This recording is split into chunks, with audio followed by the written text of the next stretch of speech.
But on the issue of science, there's lots of different scientific issues that we could look at. Lots of different topics. For instance, say personal hygiene and the spread of diseases. What are the implications of Muhammad's teachings on the issue of the spread of disease and personal hygiene? And take something like the numerous commands in the Quran that you can have sex with your female captives and you can have up to 4 wives. Think about the implications there. You're a Muslim. You go and you conquer a land, and you can take as many female captives as you want and have sex with them. So you can take 10 captives, 10 slaves from this country that you just, this area that you just conquered. You can take these women home and have sex with them. But wait a minute, you've also got your 4 wives already.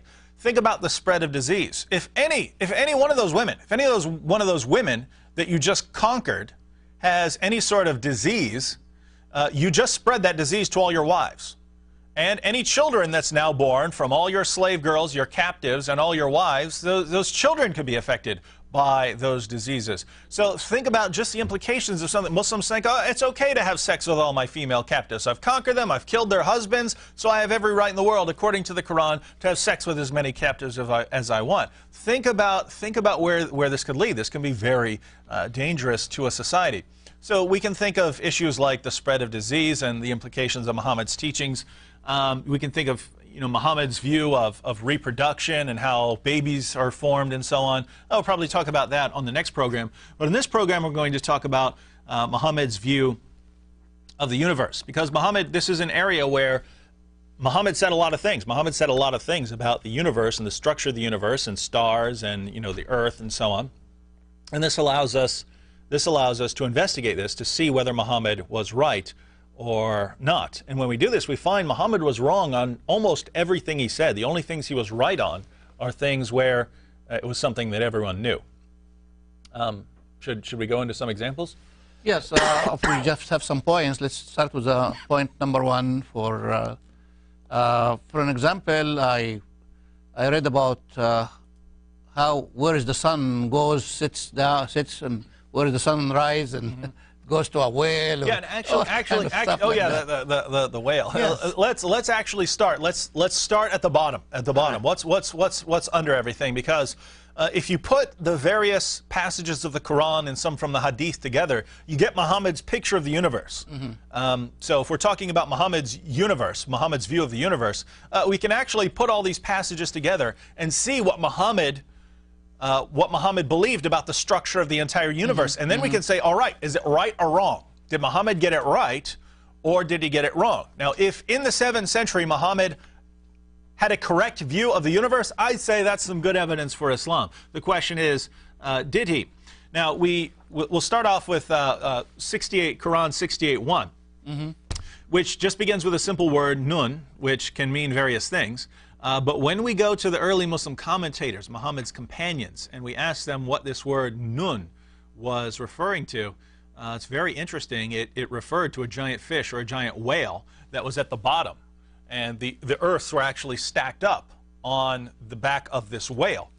And sometimes this giant whale would get agitated, and that's where earthquakes come from. The earth shakes because the giant fish that's at the bottom of the earths becomes agitated and starts shaking around. Let me read you. This is from Ibn Abbas. So it's one thing for a Muslim to say in the world today, hey, this is what Muhammad meant. This is Ibn Abbas, a companion of Muhammad. If anyone knows what this verse means, it's Ibn Abbas, the founder of Quranic studies. So the verse reads, Nun, by the pen and by the record which men write. That's how it begins. And in the tafsir of Ibn Abbas says this, Allah swears by the Nun, which is the whale that carries the earths on its back while in water, and beneath which is the bull. And under the bull is the rock, and under the rock is the dust, and none knows what is under the dust save Allah. Now maybe you want to say Ibn Abbas had it wrong about there being a bull under there and everything. Fine. If anyone knows what Muhammad meant when he referred to the nun, Ibn Abbas. And we actually have from Ibn Masud, who according to Muhammad was his greatest expert in the Quran. Ibn Masud said the same thing. He said it refers to a giant fish that's at the bottom of things. So here you have from 2 companions of Muhammad saying that what this means in Surah 68:1 is that there's a giant fish or a giant whale at the bottom of the earth. So that's our starting point. That's what's at the bottom. Now let's go a little further. In the Quran, Surah 65:12, let me read it to you. Allah is He who created 7 heavens, and of the earth the like of them. Allah created 7 heavens, and of the earth the like of them. So there are 7 earths. And what does He mean by 7 earths? Well, let me read to you. 7 heavens or 7 earths? There's both. There's 7 heavens, and of the earth there is the same number. Now let me read to you Jami at-Tirmidhi. This is Muhammad talking, and he explains what these 7 earths are. Muhammad said, "Do you know what is under you?" So he's talking to his companions, and he says, "I'm going to explain to you the structure as you move down. I'm going to tell you the structure of our world." Muhammad said, "Do you know what is under you?" They said, "Allah and His Messenger know better." He said, "Indeed, it is the earth." Okay, you got that one right, Muhammad. So check, Muhammad. We're standing on the earth. You got something right there. Then he said, "Do you know what is under that?" So now we're getting into it. Now we have a chance to test Muhammad. Muhammad is telling us what's under this earth. How would he know this unless he's a prophet? So if he gets it right, we have some evidence that he's a prophet. If he gets it wrong, well, that would be some disconfirmation. He said, "Indeed, it is the earth." Then he said, "Do you know what is under that?" They said, "Allah and His Messenger know better." He said, "Verily, below it is another earth, between the two of which is a distance of 500 years. Until he enumerated 7 earths. And he said, between every 2 earths is a distance of 500 years. So Muhammad says, what's under you? The earth. That's correct. And he said, what's under that? Earth. Well, it's another earth, a journey of 500 years. So it would take 500 years for you to walk the distance between this earth and the next earth. And what's under that? Well, there's another earth, 500-year journey underneath that. So they're stacked up. They're stacked up. All the 7 of them. Yes, all 7 of them. Not only that, we know from Muhammad's teachings that they're actually flat. So it's not one spherical earth and then another spherical earth underneath that. That wouldn't even make any sense. Then you'd have, a stack of spheres, which that's wrong too. But let's just be clear here that these are all flat earths. Let's go through a couple brief passages of the Quran. Surah 20:53. Says that He who has made for you the earth like a carpet spread out. So he describes the earth as a carpet spread out. Carpets are flat. Quran 71:19. And Allah has made the earth for you as a carpet spread out. Now this next verse is one that's very important because we have very clear commentaries from Muslim scholars on this one. Surah 88:17 through 20. And I'm going to ask Pastor Joseph to read verse 20 of Surah 88. I'll read it in English, and then he can read the last part, verse 20, in Arabic for you. "Do they never reflect on the camels and how they were created? The heaven, how it was raised on high." This is very important because in Islam, Allah actually lifts up the heaven, and heaven is actually something that would fall on you if Allah weren't holding it up. That's false. The heaven, how it was raised on high. The mountains, how they were sent down. The earth, how it was made flat. The earth, how it was made flat. And Pastor Joseph, could you read that for us in Arabic? Verse 20. وَإِلَى الْأَرْضِ كَيْفَ سُطِّحَتْ. Suttahat. Now let's go to, so don't believe us, but first of all, Suttahat, that means it's round, Latin, right? Yeah. It doesn't mean it's round, it doesn't mean it's a sphere? No. It's Musattaha means it's flat. It's laid out flat. Okay, so this is what Pastor Joseph is saying to us. But if you don't want to believe anything we're saying, let's go to one of the most popular commentators of all time, the two Jalals. In Tafsir al-Jalalain, we read, "As for his words, Sotahat, laid out flat. This, on a literal reading, suggests that the earth is flat, which is the opinion of most of the scholars of the revealed law." What's he saying? Most of the experts in the Quran believe that the earth is flat because that's what the Quran says. And not a sphere. He's criticizing the idea that it's a sphere. And not a sphere as astronomers have it, even if this does not contradict any of the pillars of the law. So what do we read in Tafsir Jalalain? The experts in the Quran say that the earth is flat because that's what the Quran teaches. The astronomers teach that the earth is a sphere, and while this isn't heresy, it's not heresy to maintain that. It's not like you're denying one of the 5 pillars if you say that the earth is spherical, but you're going against what the Quran really teaches. So what do we have here, my friends? Think about this. Every Muslim out there who says, the Quran is a scientific masterpiece, the Quran is right on the issue of science. Think about this.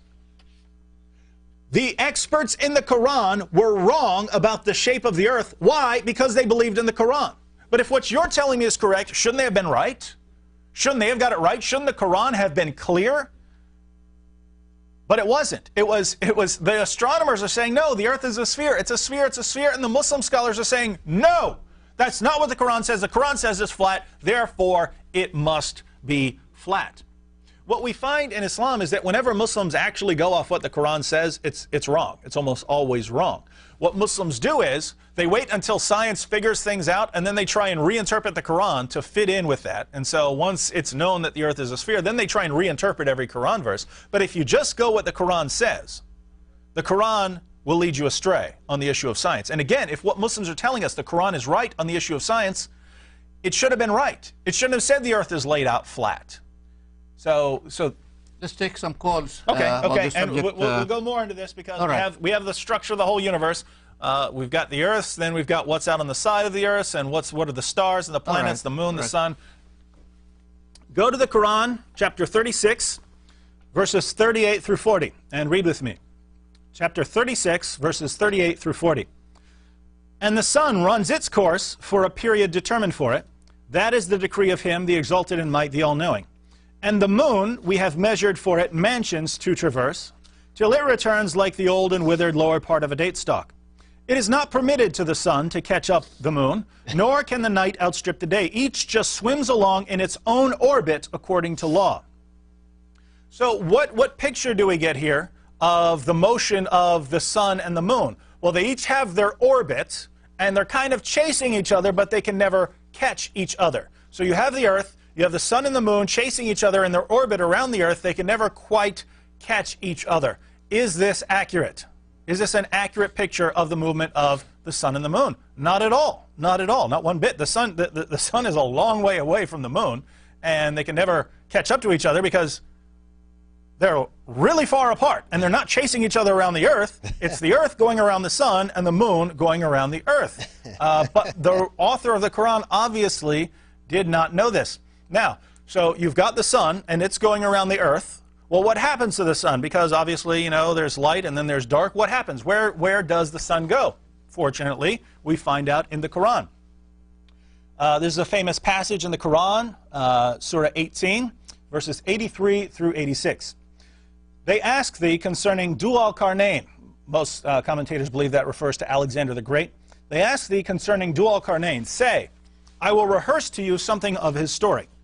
Verily, we established his power on earth, and we gave him the ways and the means to all ends. One such way he followed, until, when he reached the setting of the sun, he found it set in a spring of murky water. Near it he found a people. So, follow this now. Alexander the Great traveled so far west, he found the place where the sun sets. Where does the sun set? The sun sets in a pool of murky water, and there are people who live there. Is this correct? No, you can travel west all you like. You'll never reach a place of the setting of the sun. You'll definitely never reach a pool of murky water where the sun sets, and you won't find any people living there because there is no such place. So think about any one of these passages should be enough to get rid of this argument that the Quran is a scientific masterpiece, so scientifically accurate we must submit to it as revelation from God. Brother David, let me just interject. Perhaps you're familiar in that story in Surah 18. Not only did Dhu-al-Qarnayn apparently go west, Went east. Then he went east, and guess what he found when he went far enough east? Place where the sun comes up. How did you figure that out? I don't know. I tell you, where is that place, by the way?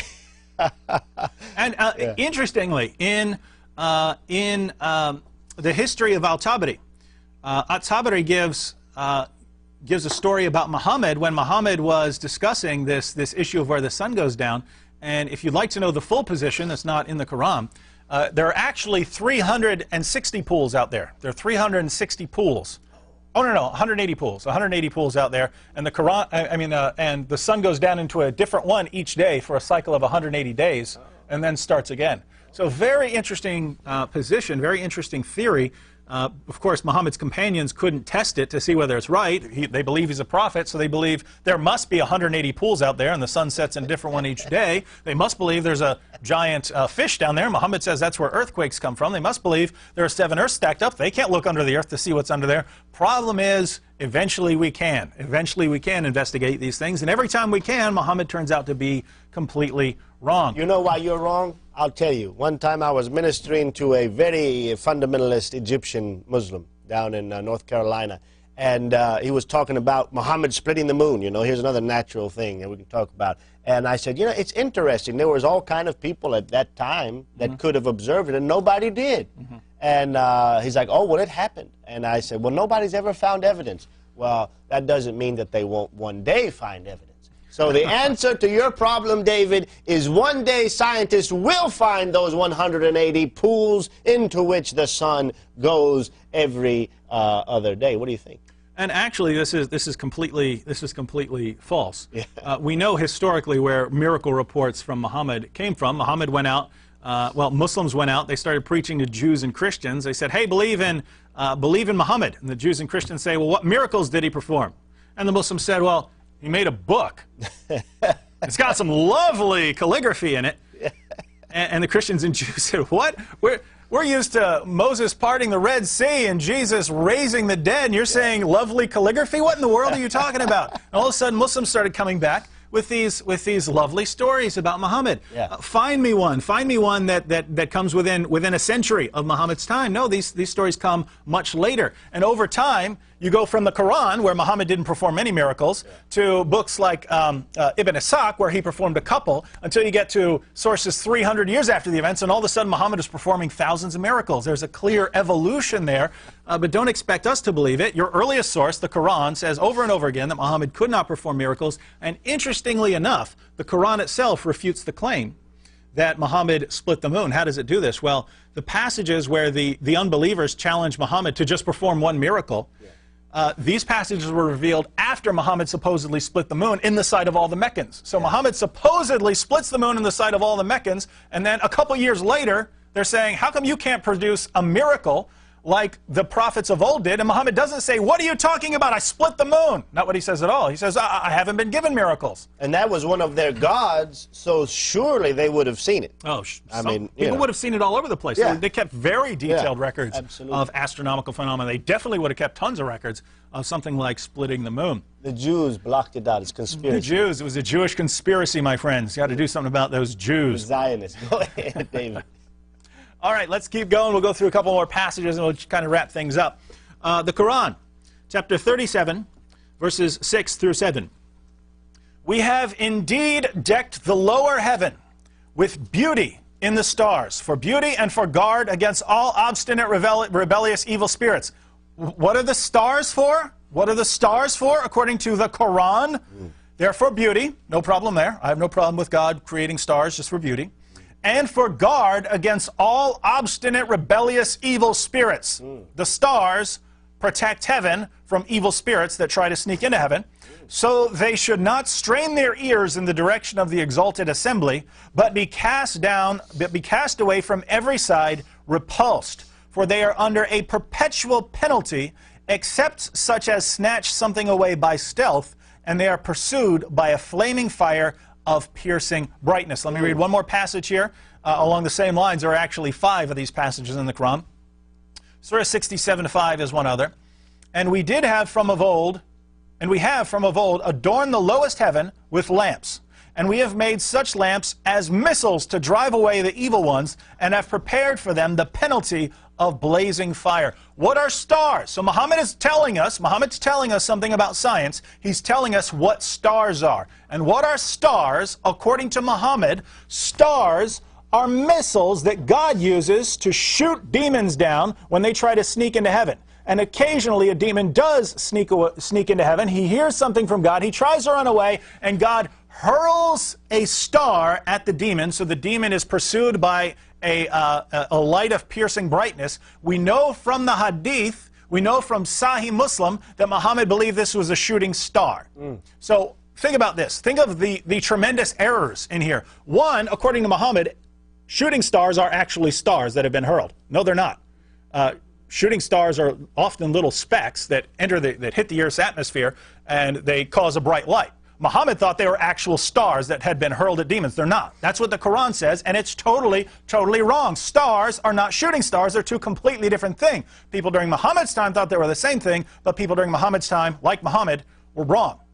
So that's one error. The other is that these stars in the heavens are things that get hurled at demons, and that's what they do. Nonsense. Nonsense.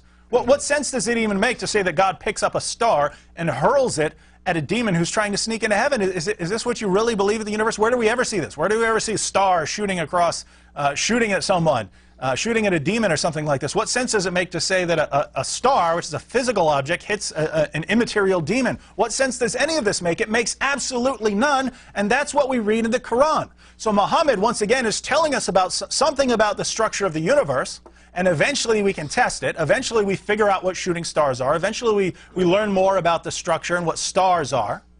And we find every single time that Muhammad's wrong about what he says. So we can certainly go into some of the commentaries. If you disagree with anything I've said, I have plenty of sources in the commentators and in the hadith to back up what I've said about Muhammad's view. Now we could go on, but we saw earlier that Muhammad said there are 7 heavens. It's important to recognize what these heavens are, according to Muhammad. There are 7 domes, like the 7 flat earths, which go down. The 7 heavens are 7 domes that are stacked up, one on top of the other. And if you want to doubt this, we can look at passages on this. But I want to try and get through the overall, try and get the big picture of Muhammad's view of the universe. What's important to note is that these 7 domes are solid. They're solid. They're material. In other words, of heaven. Yes, yes. We know, because Muslims try and reinterpret this, and they say the first heaven refers to our solar system, and the next heaven refers to our galaxy. That can't be, by the way, because according to the Quran, the stars are in the lowest heaven. So unless you say all the stars are in our solar system, or some Muslims even say that the 7 heavens refers to the 7 layers of the atmosphere, which is even worse, because now you've got all the stars and they're in our layer of the atmosphere, which is the stratosphere. Unless you believe that all the stars in the universe are right here around us where we breathe, you've got some problems. But it's important to note that these 7 heavens, these 7 domes, are solid. They could fall on you. Let me read a couple of passages. Yeah, and we're running out of time towards the break. So, okay. Yeah, go ahead. The Quran 22:65.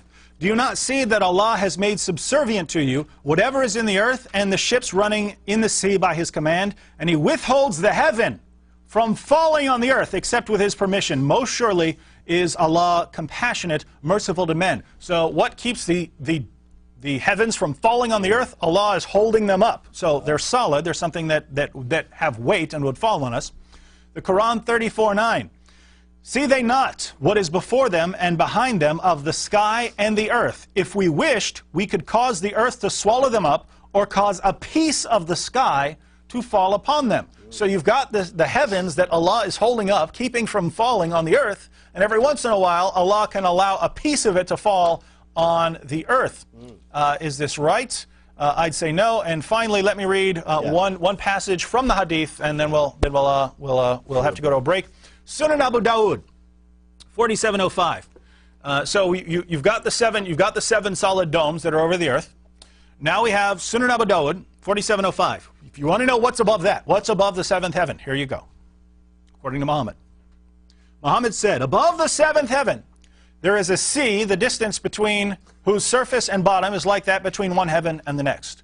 Above that, there are 8 mountain goats, the distance between whose hoofs and haunches is like the distance between one heaven and the next. That then Allah, the Blessed and the Exalted, is above that. So what do we have? You have the giant fish down at the bottom. You have the giant fish or the giant whale. You have 7 flat earths stacked up above that. Out on the side, you have 180 pools, and the sun goes down into a different one each day. You have all the stars in the lowest heaven. You have all the stars in the lowest heaven, and they're missiles that God uses to shoot demons who try to sneak up into hell, hold them up. Above all of that, you have a giant sea. Then you have 8 giant mountain goats the size of the heavens, and above all that, you have Allah. That's the picture of the heavens and the earth that you get from reading the Quran. My question to you Muslims is, do you believe that that's accurate? Do you believe that you take that picture of the universe and you look at what modern science teaches us about the universe and you say, how did Muhammad get all this right? No. You look at that and you say, how could Muhammad be wrong every single time? I mean, even if he's guessing, it seems he's going to be right at some point. And yet, other than facts that everyone knew, for instance, there is a sun and there is a moon and we are standing on the earth, so things like that, those are the only things Muhammad got wrong. Whenever he spoke about something that wasn't known by everyone, he was wrong every single time. My question to you Muslims is, how in the name of common sense can you come to us and say, science confirms Islam? Science completely disconfirms Islam if you're making science the criterion of a true religion. Brother David, thank you so much. That was excellent, and we know that there's much more, especially when you get to the hadith. For example, the size of humans. And we have plenty to go into. Wajdi, good evening. You're on the air. Go ahead. Wajdi, good evening. Wajdi, still there? Yes, I am here. Yes. How are you today? I'm good, thank you. Go ahead. Number one, my heart go for the victims in Egypt. No. Yes. Which are adding to the list of victims of extremists everywhere. Mm-hmm. Number two, I have two questions for Mr. Wood. Yes. Questions. Go ahead. Number one is about violence in Quran. I remind Mr. Wood that God in Bible killed the children of Egyptian.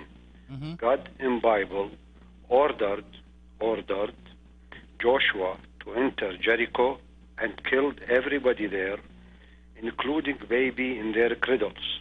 How this make the Bible different than Quran? Okay, what's the next question? Teaching, Okay. The next question. yes. Oh, let him go. How this make it different? The second question. Yes. The second question is, Mr. Wood said that Quran is wrong in scientific and etc. And this is right, because Quran is a book written 1400 years ago by a man, and that's the level of his knowledge. So he said whatever was known at his time. But how this make it different than the church, who took Galilei and told him that the earth is the center of universe and it doesn't revolve because this is the teaching of Bible. They both do the same thing. There is no much difference when you take these points. There is no much difference between the two books. That's my point. Right.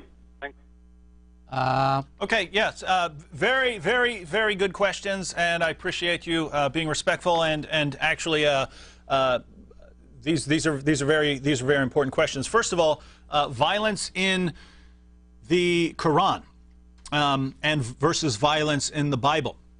Well, let me be clear here on what I'm not saying. I'm not saying God could never command violence. I don't believe that as a Christian. God can wipe out the entire earth if he wants to. God, as the ultimate author of life, has the right to give life or to take life whenever he wants. If God thinks we're too sinful or that a particular group of people is too sinful, God has the right to judge us, as he did at Sodom and Gomorrah, as he did during the flood. God has the right to judge. This is true, I would say, whether we're talking about Christianity or Islam. So I'm not, just to clarify, I'm not saying violence could never be ordered by God. What I am saying is very simple. I'm saying that Islam commands violence. That is I would say that issue, whether Islam commands violence, is separate from the idea that whether Islam is true or false. In other words, I would never say Islam commands violence, therefore it's false. I say Islam commands violence, and people need to understand that so that they understand the connection between Islam and violence and terrorism in the world, so that people can understand that, and so that people can understand the source of terrorism and actually deal with the source of violence and terrorism in the world. But whether Islam is true or false, that's not because it's violent. Islam is false because Muhammad's a false prophet. The Quran's not the word of God, and we know this for all kinds of reasons.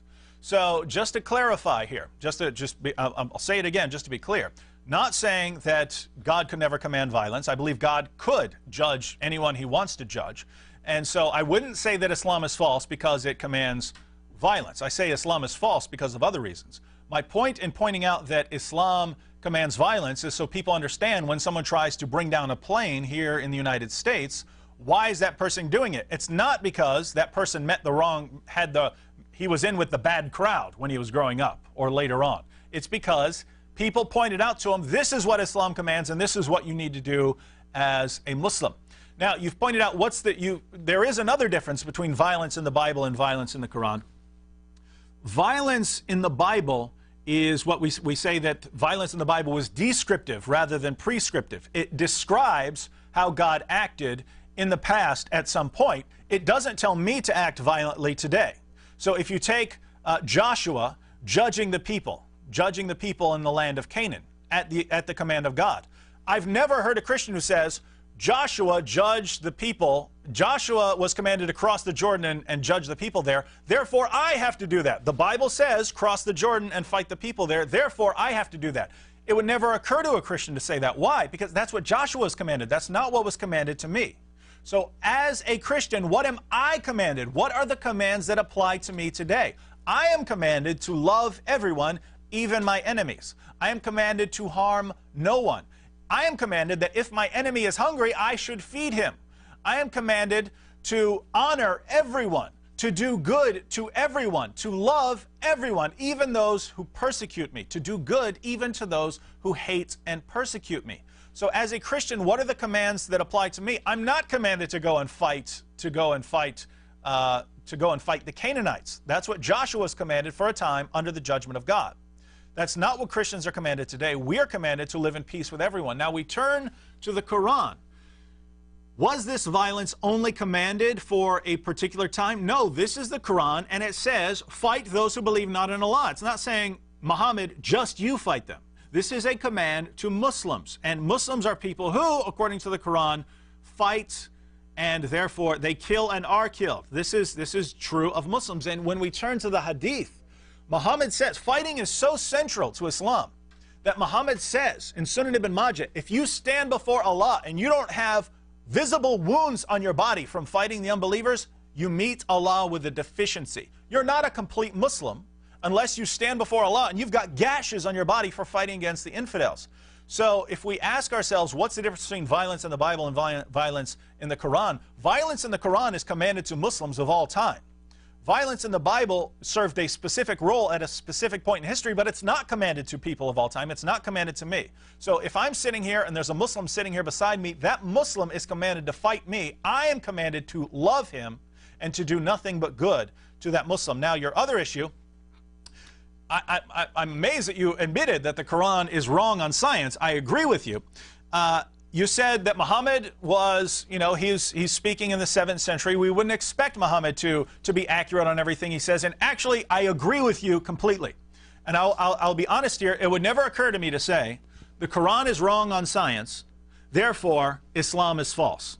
I wouldn't say that. What I am saying is, since Muslims are putting this forward as their evidence for Islam, this is our main evidence that Islam is true, then I'm going to look and see if the Quran is scientifically accurate. If it's not, then your argument fails. So all I'm saying by bringing up these scientific issues is the main evidence being given by Muslims in the world today that Islam is true is wrong.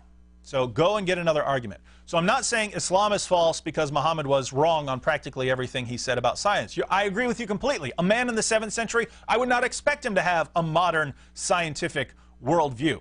Now, you brought up the issue about Galileo. Why did the church put Galileo on house arrest? And keep in mind, they didn't kill him or anything. They just said you're not going outside your house.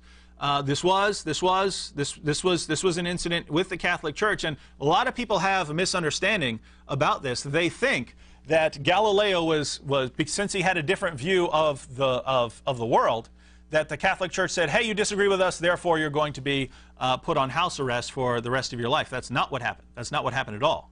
The Catholic Church actually said, we're going to give you an opportunity to come here and speak before all of us and present your evidence to show us that you have the correct view of the universe. And if you do, then that's going to be the correct view. Because the church had adopted Aristotle's view of the universe. In other words, the view that the earth is at the center of the universe. That's Aristotle's view, and the church adopted that as the orthodox position.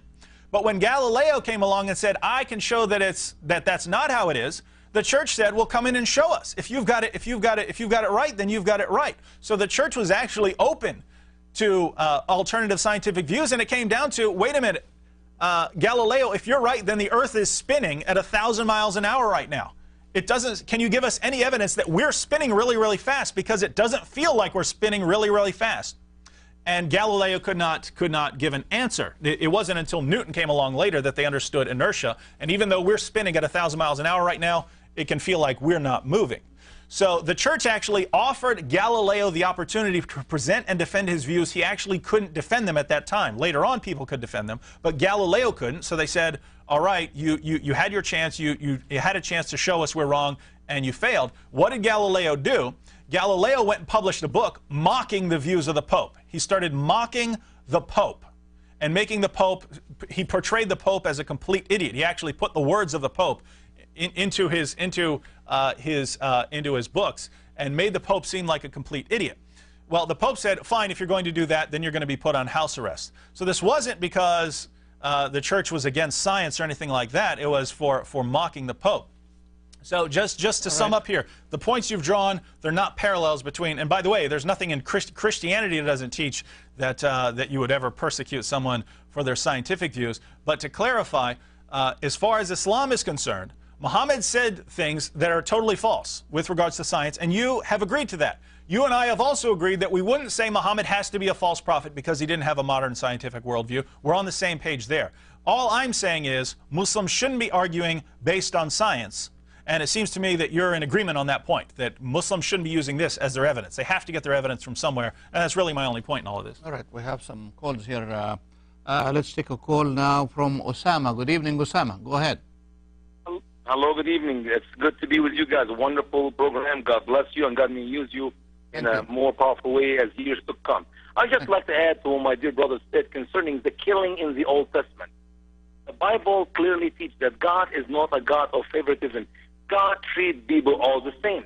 When God asked Joshua and Moses, and as we read through the scripture in the Old Testament, we find that he commands them to kill. To kill why? Because the people were living in sin. They were living in wickedness. It is a punishment of sin. As God used the flood in Noah's story, he is the same God who used the fire in Sodom and Gomorrah. He is the same God who asked Joshua and Moses and the Jewish people to clean this land, the promised land, which God has given to Abraham 400 years early. One will ask, why, if God gives this land to the Jewish people 400 years before that day, why God waited 400 years? You read the Bible very clearly, because the Bible said, for the sin of this people, of the people who are in the land, have not yet been fulfilled.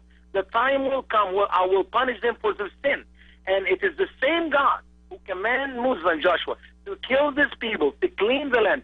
He did it with the rule to even to be practiced on the Jewish people themselves. If you have sinned against me, if you worship their God, if you have fall off my commandment, I will punish you too. And that's exactly what happened in the history of the Jewish nation. Now, we in the Christian faith praise God because Jesus in the Bible tells us he come to satisfy the justice of God. The punishment of our sin has been put on Jesus Christ.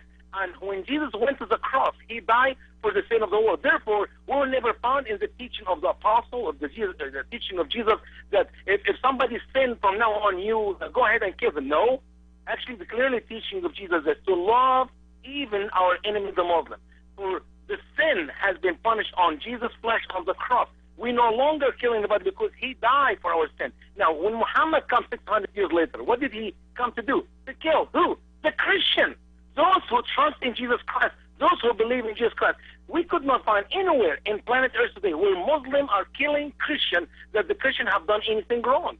I mean, we can go from one country to one country, from one place to another place. The reason Christians are killed because they are infidel. The reason they are killed because Allah commanded Muhammad to do so. Chapter 5, verse 72. Chapter 5, 73. The Quran clearly teaches that Christians who believe that Jesus Christ, Son of God, are infidel. Christians who believe in Trinity, God, the third of three, are infidel. Chapter 47, verse 4 clearly said what? When you meet the infidel, chop off their heads until you have made a great spot among them. So Muslims are practicing the teaching of Satan, not because they're killing bad people, Christians, those who follow Jesus Christ. This is very important. Muslims need to understand. We can find in the Bible verses where God in the Old Testament commands Joshua and early Israelites, and when they went to the Promised Land, to kill. But it's not for the fun of killing people to make them Jews, or not for the fun of killing people to take their money and take them as spoil. It is as a punishment of their sin. And that is the justice of God. He has the right to do that. We saw this on the cross when God punished Jesus for our sin. We no longer have to pay for our sin because Christ paid for our sin. And then come Muhammad to deny the death of Christ, the deity of Christ, and then command people, his power, to kill those who believe in Jesus. That is the work of Satan.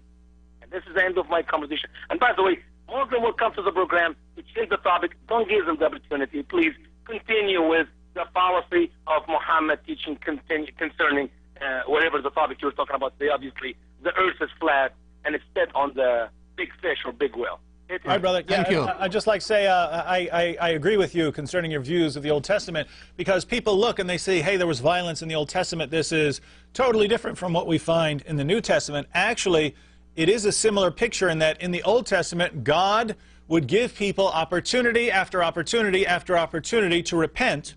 And there would come a time, however, when God would say, all right, you've had your chance. I've been very patient, and now I'm going to judge you. We saw this with the flood. We saw this with Sodom and Gomorrah. And you even see this, with when Joshua came to fight the Canaanites. It was not, hey, we want to take their land. It was judgment of God. And when God talked to Abraham centuries earlier, he said this. He said, then in the fourth generation they will return here. So your descendants are going to go to the land of Egypt. It says, then in the fourth generation they will return here, for the iniquity of the Amorite is not yet complete. I believe this is the passage brother was referring to.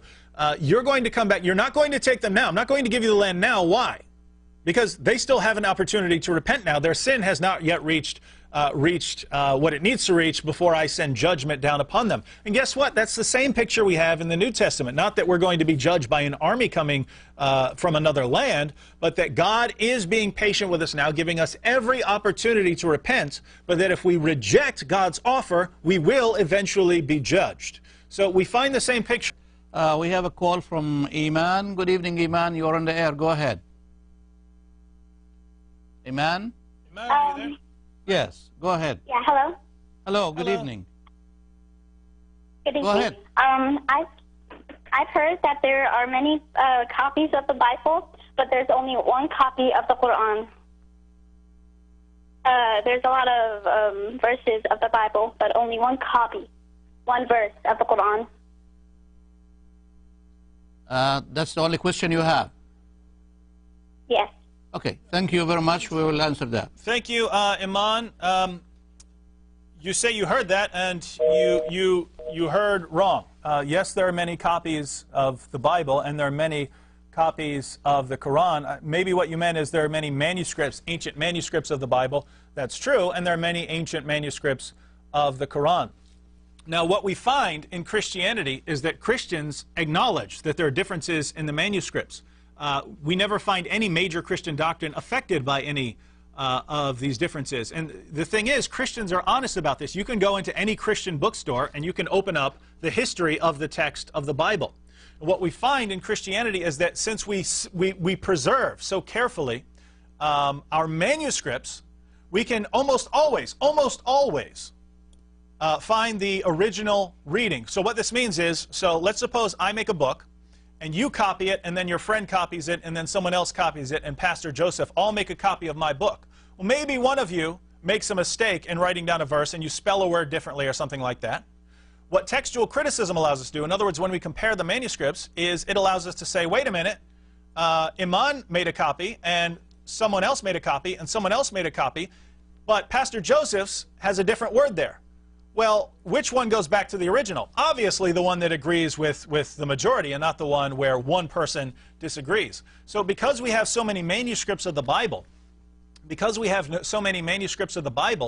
we can very easily construct the original reading in almost every instance, and you never find any major Christian doctrine affected. In other words, you don't find any manuscript saying Jesus didn't die. You don't find any manuscript saying Jesus never claimed to be divine. You don't find any manuscript saying Jesus didn't rise from the dead. You never find anything like this. So when we study the history of the text of the Bible, what it does is it confirms that we know what the original Bible said. And go to people like Bart Ehrman. Bart Ehrman would never say we don't know what the original. I mean, he would say you don't know the exact wording in every instance. But as far as some radically different message, Bart Ehrman would never say. In other words, the people who are very critical of Christianity would never say that. Now, that's the Bible. Again, Christians are honest. You can go into a Christian bookstore and find manuscripts and every difference, every spelling difference, every time that there's a word difference, you can find that. We're honest about it. Our scholars deal with that, and it helps us to construct the original document. In Islam, what happens is when the differences arise, Muslims pick one and then burn all the rest. And that happened actually in the history, in Muslim history. During the reign of Uthman, there were so many differences in the Quran. By the time of Uthman, Uthman said, hey, we're about to have all kinds of problems here. We're about to have all sorts of disputes. We're about to go to war over all these differences in the Quran. So let's get together, establish one version of the Quran, and burn all the rest. This is what Uthman did. Now think about this. What were these differences? Well, if you take someone like Abdullah ibn Masud, by the way, Muhammad said, if you want to learn the Quran from anyone, you learn it from Abdullah ibn Masud. This is Muhammad's top guy. He didn't believe that Surah 1, Surah 113, and Surah 114 are supposed to be part of the Quran. They're not supposed to be in there. They're not the Quran. You take someone like Ubay ibn Ka'b. He says, yes, the 114 chapters that you have in the Quran today are supposed to be in there, but there are these extra 2 chapters. You had Muslims, the early Muslims, I'm talking about the companions of Muhammad, couldn't even agree on how many chapters were supposed to be in the Quran and what chapters were supposed to go in there. And this is just the difference in the number of chapters. They had tons of differences on their wordings of various surahs and so on. So what happened was, Uthman gets down there, he says, we're going to pick one version and we're going to burn all the rest. So think about this. Uthman says, let's destroy all the differences and just pick one so that we can be united.